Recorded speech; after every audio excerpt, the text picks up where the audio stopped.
Thank you. Thank you. So I've dubbed my superpower, which I should have just said it, pretty much a chameleon.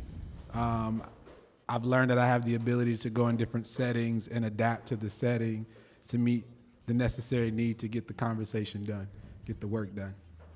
So, yeah, how you doing, brother?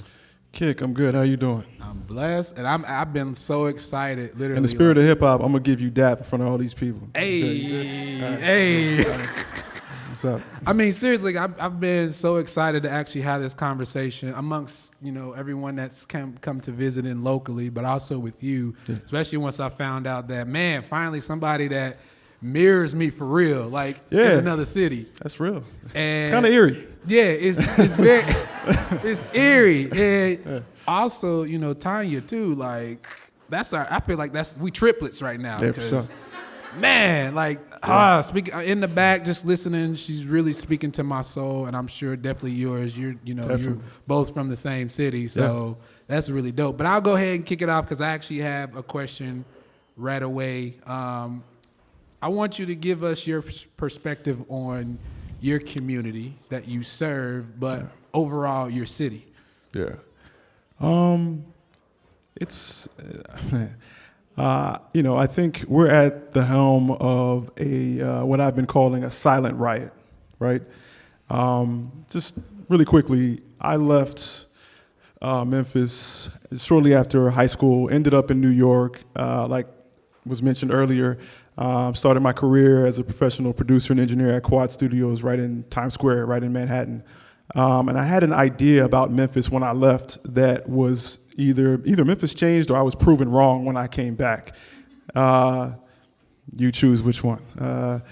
But when I came back, I met hundreds of artists and people in general who were finally frustrated enough to spark change. And the phrase I love to say all the time is, change comes at the hands of frustration, right? So if we're all comfortable, if we're all, sipping on a Slurpee and watching TV, change don't happen. But when we get mad, just mad enough to actually, mobilize our ideas for change. And I felt like I came back right before that tipped over. And I knew that the thing that sent me away, right, which was this idea that this city wasn't built for people like me. It was built to use people like me, right? And that I needed to go somewhere else, like other people like me, to thrive and find my tribe elsewhere. But wait a minute. Maybe I can change this place for people like me, right? Maybe I can play my one small part, right? And leave something here for a 17-year-old walking down the street in Orange Mound, the first black neighborhood for black people in the country. And that's what I decided to do. And so that took form in many ways, but the way that it came together was an organization called Unapologetic, right? And macro, zooming back out on the city. Right now, we're in this, what I call a silent riot, a quiet war, where artists, activists, people who are frustrated have mobilized and found themselves in rooms together, figuring out how to make sure this city represents who and what it really is, which is people like me. Man, sorry, I had to process that because mine's kind of the opposite. Like, I didn't really choose to leave, though I had an extreme amount of opportunity to do that. And the reason I didn't leave is because, kind of to mirror to a degree, is I saw that there was a lot of potential to make change, and I felt like I could be one of those individuals to make that change.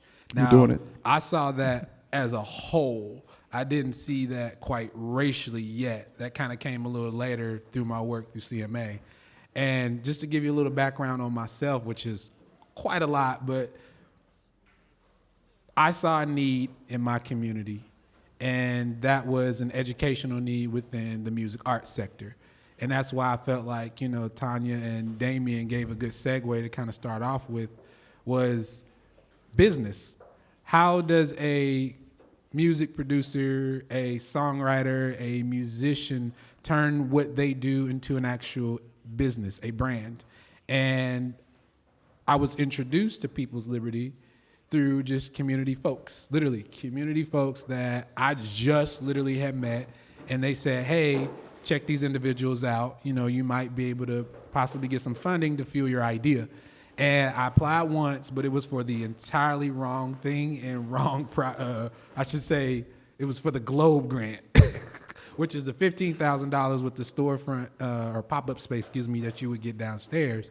And that was actually to start an entity called the Cincy Music Census. It is literally a census for musicians and the community to answer questions of what's working, what's not working, what do you need help with, who do you hate, how can we change that hate into love, and just those different things. And again, I didn't do properly my research, so I got denied. But then I got introduced more into the startup community in Cincinnati, and they talked about incubators and accelerators and just all these different things. And I thought about like, man, what if there was a way to create a program for musicians to educate them, but not just me teaching all them classes, a lot of classes that we have. It's literally through professionals that I know.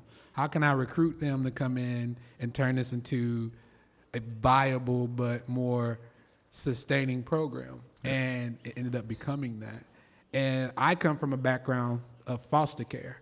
So it was tough to even really kind of come up with the idea in general, and it was tough to really try to really get it off the ground because I had that mindset still as a foster child who, like I said yesterday, as not learning truly the impact of slavery until 21, and then at 23, comprehending the severe impact and just the fucked up shit that it did. Sure.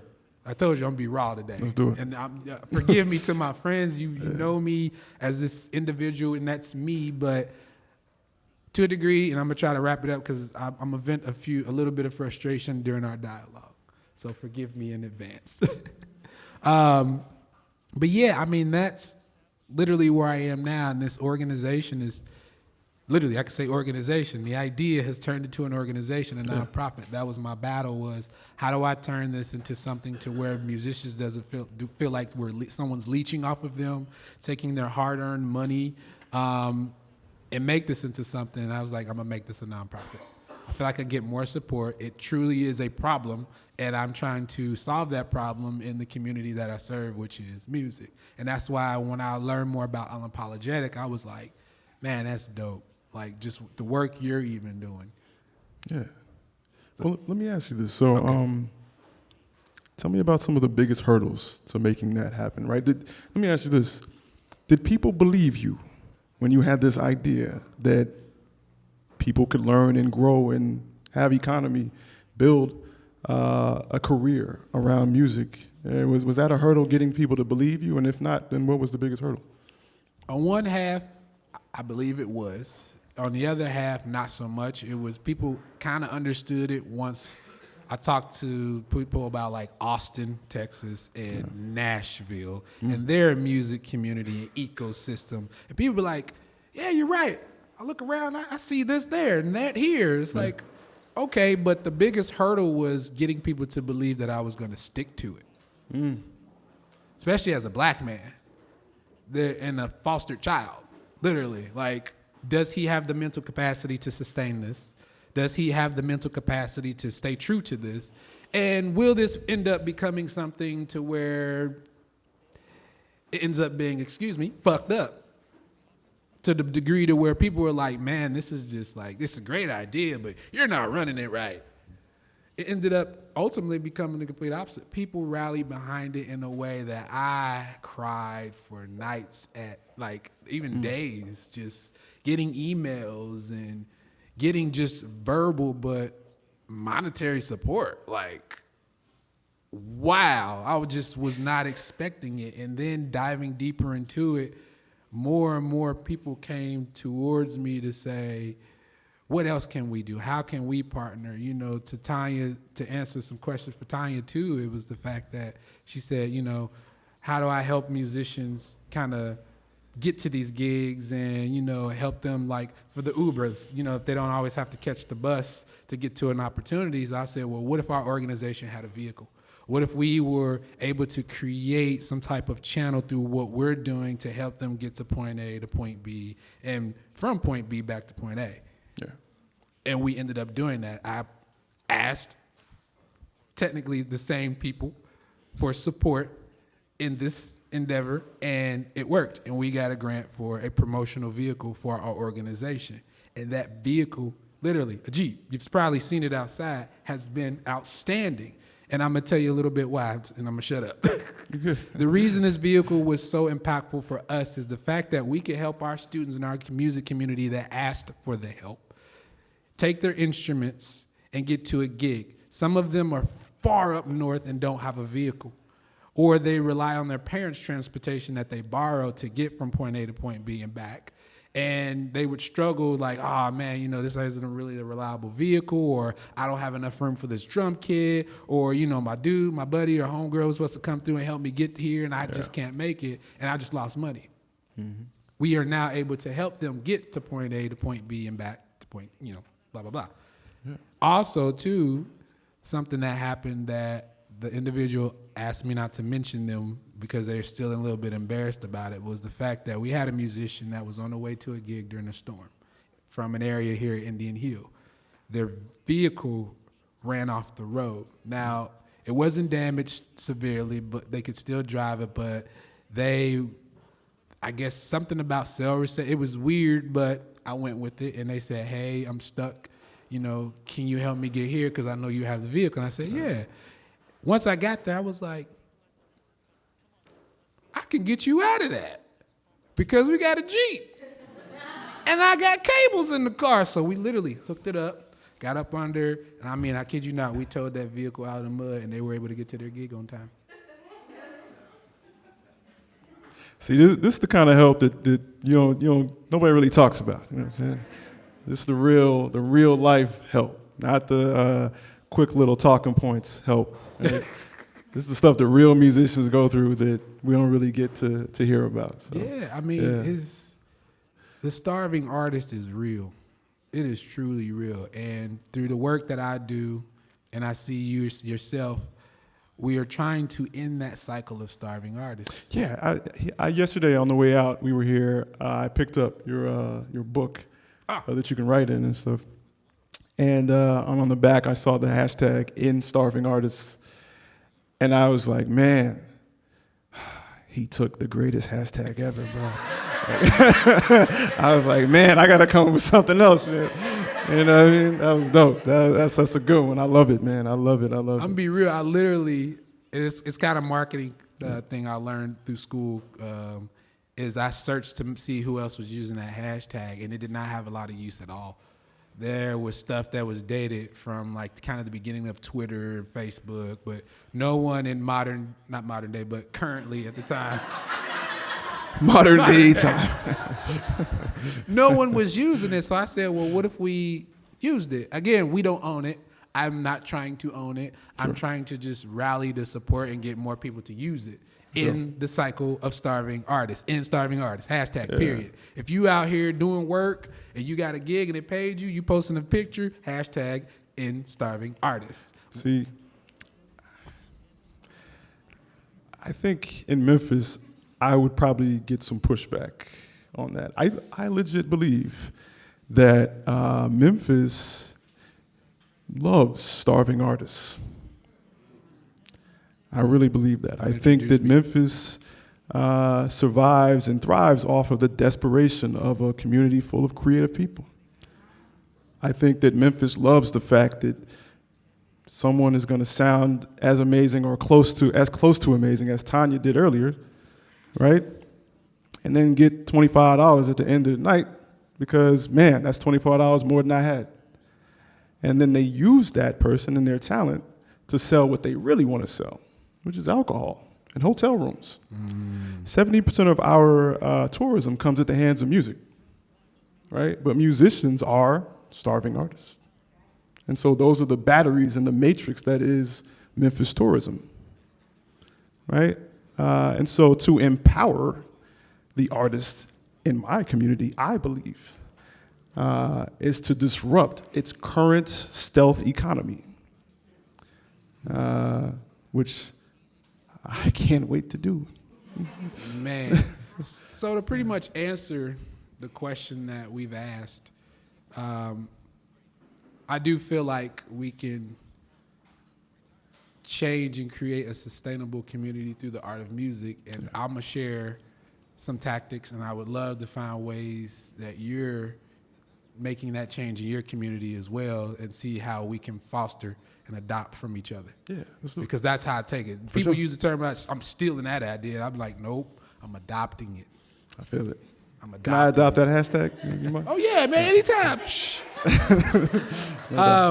So something I'm very proud about, and this is where it comes in about 3CDC. I got love for you, and I'm gonna tell you why.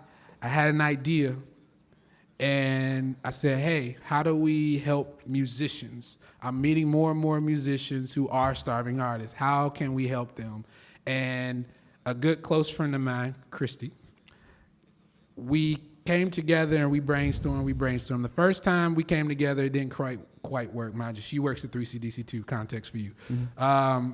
It didn't quite work. So we gave it a year, and we came back to the drawing board, and we found an opportunity. We found something that made sense, something that they had also been thinking about, and that's busking, which is pretty much the technical term of street musician, and putting them out and around downtown and OTR. How do you create more vibrancy? How do you create more appealing? How do you create a more appealing city in a way that other cities are doing it? How do we adopt that? And we said, all right, let's try this out. We will partner with 3CDC. 3CDC will partner with us, and we will do this busking project. So we got funding of $42,000. A percentage was to manage it because we're a nonprofit, so we got to live and thrive. And the remainder, $36,000 of that, went towards paying musicians. And we've officially paid that out due to their help, but not just their help. When I made a Facebook post as a soft announcement, ArtsWave got wind of it and came in and partnered with the two of us, and we were able to literally create something. And what was crazy was, usually you get funding and whatnot, and it's restricted dollars. Those were unrestricted dollars. A lot of you probably don't even know what that means. That means technically, as long as you work within the field that you're trying to serve, you can do what the hell you want to do with it. And I couldn't believe that. And I mean, musicians applied and applied and applied. We dubbed it into the Street Stage Project because it is a project. It technically is a street, and it's somewhat of a stage. If you take the sidewalk and concrete, we'll make a stage out of it. You can make it out of anything. And it worked. But when others got wind of that, Procter & Gamble, Cincinnati, the Freedom Center, National Underground Railroad, the Cincinnati Regional Chamber, I'm trying to think who else. Man, Kroger. They were all like, well, how do we tap into those musicians? How can we get them involved in what we're doing in our business? How do we add that aesthetically appealing scene that not just looks the hokey doke, but actually works? And it worked. We got them booked. We got opportunities. One of those musicians is in this room. Preston, I'm gonna put you on blast. Salute, salute, salute. He lives this. Yeah. It has been living this just about his entire life. And I was able to pay my guy. We do not take a fee from them at all. We just tack on our management fee on top of that. So I'm gonna shut up because I could go about this all day, but I just had to make that known that change, to Tanya too, it can happen. It came from me just asking and not being afraid to ask. Yeah, man. So what's next, man? What's next? You sound like a guy with a whole bunch of ideas. Man, we can't make this about me. This is about you. You visited here. That's what's up. Okay. I like to be daring and ask for things that are different, that I'm not afraid to ask for, and that are daring and trying to build our economy. Our economy. For sure. You know, it's nice to say that through that work, 80% of those musicians that we paid that $36,000 to were black. What? I've lost it because that was something I wasn't thinking about. And as I started to think more about it, I said, well, what else can we do? How can we enhance that? So we've had people come to us and say, what would it take to amplify that? How do we pay more black musicians? How do we create a music census around identifying these black individuals in our community? So what's next? I want to, I guess I'll just say it now. Can I say it, Jonathan? About the studio? Okay. Let's go. Jonathan said it was good. I will formally announce here right now that the Cincinnati Music Accelerator will be partnering with PAR Projects.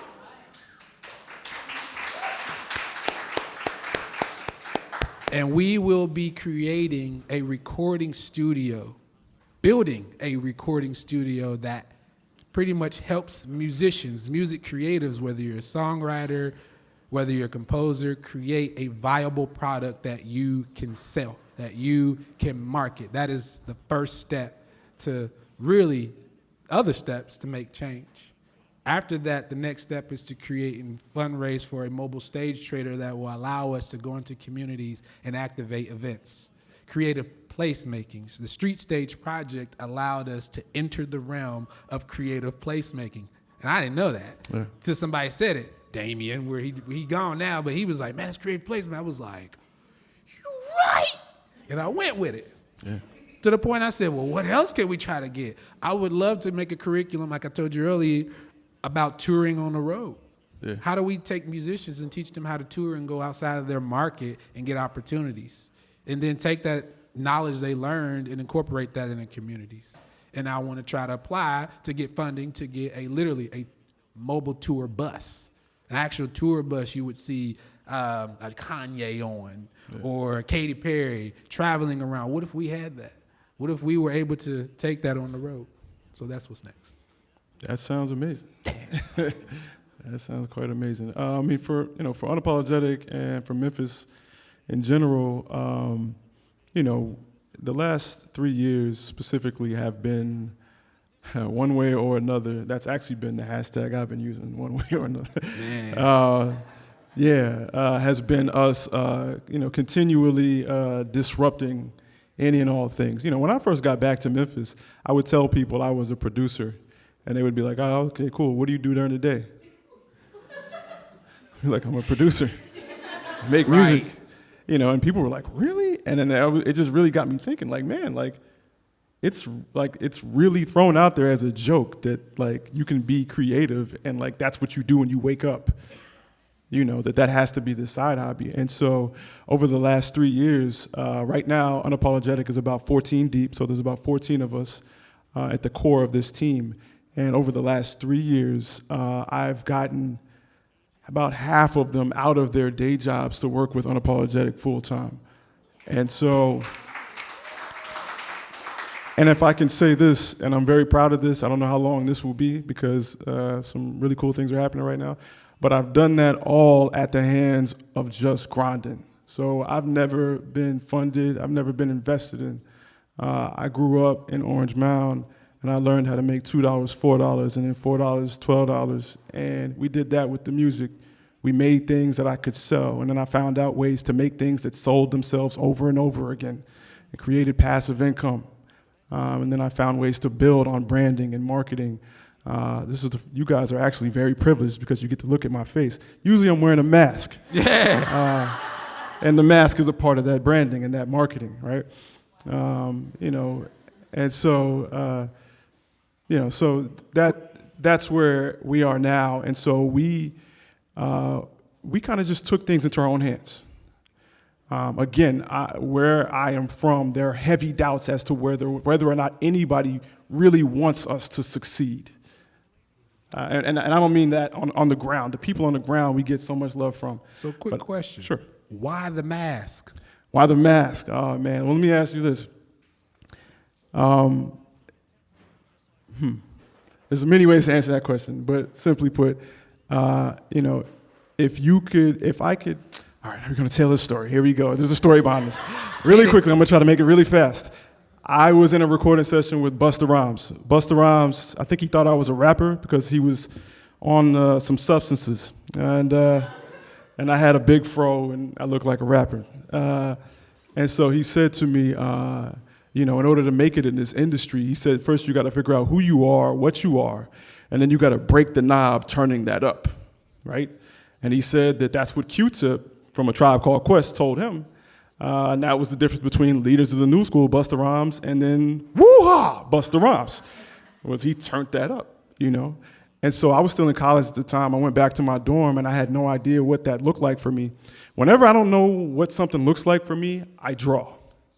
Every time. So when I want some sneakers or whatever, man, I draw. When I wanted Street Fighter 2, I was drawing Ryu. Like, man, Street Fighter 2. And so whenever I can't figure out something, I draw. I drew that mask the next day in sociology class. Wow. That's, to me, what I looked like. A man who would give away his face to show you how dedicated he was to his craft. Right? And he just tell you all that he does is he makes mad beats. That's all you need to know. Amen. Yeah. Yeah. I think that we got it. So I do have one last thing. Follow this man.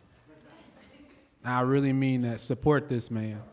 Support what he does, because I really feel a big connection. I mean, I'm coming to Memphis, man. For sure. I told you I got flyer miles. I'm using them.